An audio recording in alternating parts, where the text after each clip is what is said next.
Bien sûr, je suis fier de moi, mais je suis surtout fier de l'équipe, de ce qu'ils ont fait. Voilà, ils avaient tous un rôle prédéfini, ils ont tous dépassé leurs attentes et ils ont joué leur rôle à merveille, que ce soit au début Noah et Pierre qui m'ont placé vraiment super bien et beaucoup plus loin que ce qu'ils pensaient. Ils travaillent jusqu'au secteur 4-5, ils m'ont placé au secteur 6 aussi. Donc voilà, Jordan et Paul qui étaient là dans le final pour m'aider, franchement c'était vraiment incroyable.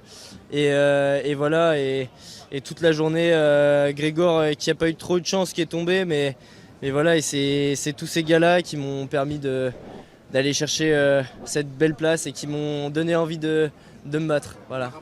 Voilà, il est parti tout seul de loin et j'ai essayé de m'accrocher et voilà, j'étais pas loin de le faire, ça montre que je progresse. Donc voilà, c'est ça le plus important, c'est ma progression. Bah, lui, je pense qu'il était plus en gestion que moi parce que moi j'étais à bloc. Et lui, il se retournait de temps en temps et il voyait que je revenais, donc du coup il réaccélérait. Et je pense qu'il était quand même plus en gestion que moi. Après, bah voilà, il me manque 500 mètres, hein. C'est tout l'effort que j'ai fait dans le vent. Après, lui aussi il était dans le vent, donc bon, c'est comme ça. Il était juste plus fort, hein, et ça restait le meilleur coureur du monde, donc voilà, pas de regret. Bah, c'est un super bilan. Voilà, je pense qu'on était venu pour le. Je l'avais pas dit en interview, mais on avait quand même comme objectif de faire le podium aujourd'hui. C'est sûr que c'est un objectif très ambitieux. J'avais jamais fait la course. Je connaissais quasiment pas les secteurs, donc voilà, je savais que j'ai joué un peu avec mes talents de cyclocrossman, on va dire, retraité. Pas assez, hein, Voilà. Il y a 2 ans, j'ai arrêté, donc voilà, j'ai réussi à piloter un peu quand même. Et voilà, après je me suis battu toute la journée pour aller chercher ce résultat. Mais c'est surtout le travail de l'équipe qui a été très impressionnant. Quand Tadej Pogačar a démarré, qu'est-ce qui s'est passé dans votre tête et dans vos jambes? Dans mes jambes, ça s'est bien passé. J'avais des petits problèmes d'estomac, j'avais un peu des crampes d'estomac toute la journée, donc je sais pas trop pourquoi, mais ça m'a pas gêné. J'étais tellement concentré sur ma course que voilà, c'est passé à la trappe. J'ai essayé de suivre au début, il a attaqué juste avant la descente.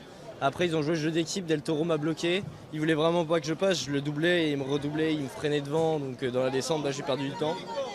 Et après, ouais, j'ai dû boucher le trou qu'il avait fait. Et bah, c'est sûr qu'il m'a manqué quelques mètres. Mais voilà, j'ai tout donné pour essayer de le suivre. C'est sûr que j'avais beaucoup à perdre quand même parce que si je me grillais dès ce moment-là à 80 bandes de l'arrivée, bah, ça risquait d'être dur après. Mais voilà, j'ai réussi à m'accrocher après. À me battre toute la journée pour aller chercher cette belle place et c'est surtout le travail de l'équipe qui était impressionnant. Vous finissez à 1 minute seulement de Tadej Pogačar. Ouais, après 1 minute, c'est déjà 1 minute de trop. On va dire c'est la minute qui fait qu'il gagne et puis surtout il est parti à 80 bandes de l'arrivée, donc bon, il y a un moment, voilà, c'est juste phénoménal et 1 minute, bah voilà, c'est pas loin, c'est sûr que c'est pas très loin, mais voilà, ça reste 1 minute, hein.